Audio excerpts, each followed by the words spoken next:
2019 চনৰ 10 ডিচেম্বৰত আমি এই জাতীয় শহীদ স্মাৰকৰ আধাৰশিলা স্থাপন কৰিছিলোঁ। সৰ্বানন্দ সোণোৱাল ডাঙৰীয়া অসমৰ মুখ্যমন্ত্ৰী আছিলে। তাৰ পিছত কা আন্দোলন, মাজত কোভিডৰ পৰশ, এই সকলোবোৰক অতিক্ৰম কৰি আজি আমি এটা সৰ্বাংগ সুন্দৰ অসম আন্দোলনৰ শ্বহীদসকলৰ বাবে উৎসৰ্গিত স্মাৰক এটা অসমৰ ভৱিষ্যত প্ৰজন্মৰ বাবে উৎসৰ্গা কৰিবলৈ পাইছোঁ। ইতিমধ্যে এই শ্বহীদ স্মাৰকৰ বিষয়ে আমি আলোচনা কৰিছোঁ।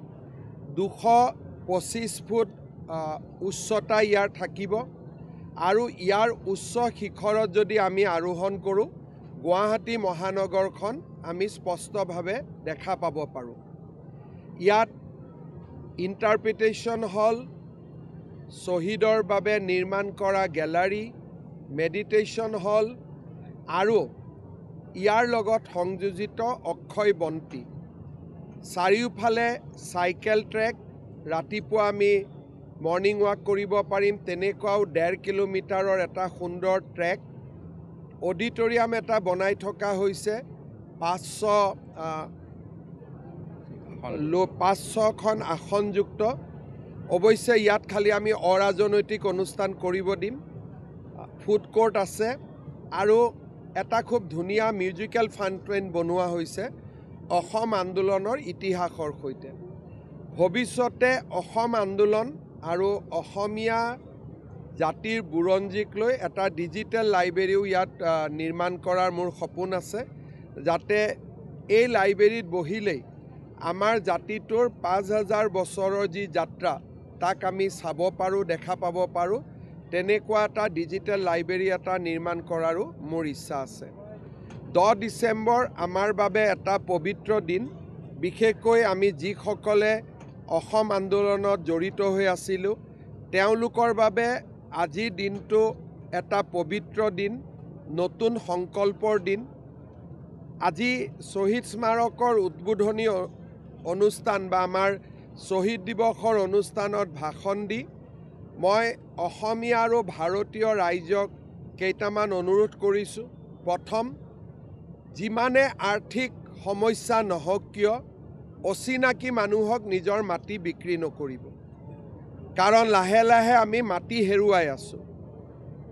আমাৰ ব্যৱসায়িক প্ৰতিষ্ঠান বা আমাৰ উদ্যোগত অচিনাকি মানুহক চাকৰি নিদিব আৰু আমাৰ খেতি পথাৰবোৰত খেতি কৰিবলৈ অচিনাকি মানুহক মাটিলৈ নানিব, কাৰণ তেওঁলোকে এবাৰ অহাৰ পিছত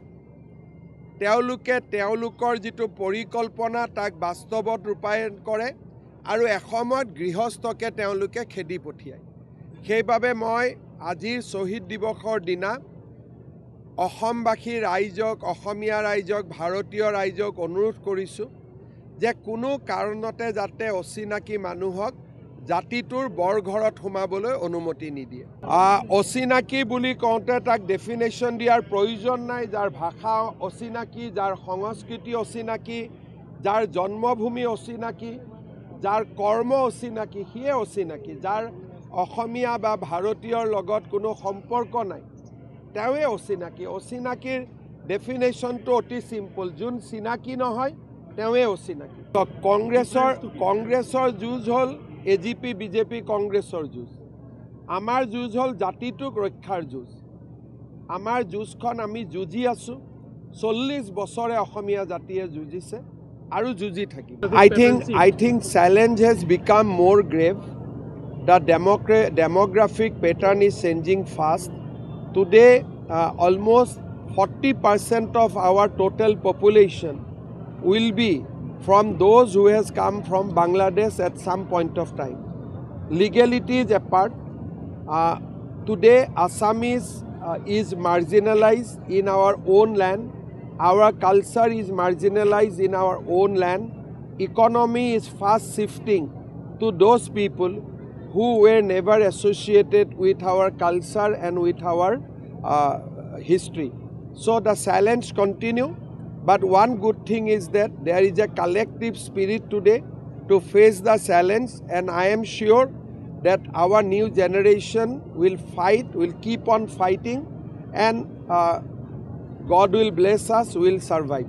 অসম আন্দোলনৰ যিসকল শ্বহীদ আছিলে বহুত সৰু ল'ৰা আছিলে বা বহুত যথেষ্ট বয়সৰ আছিলে, তেতিয়া ফটো উঠাৰ কোনো পৰম্পৰা আমাৰ গাঁৱত নাছিলে।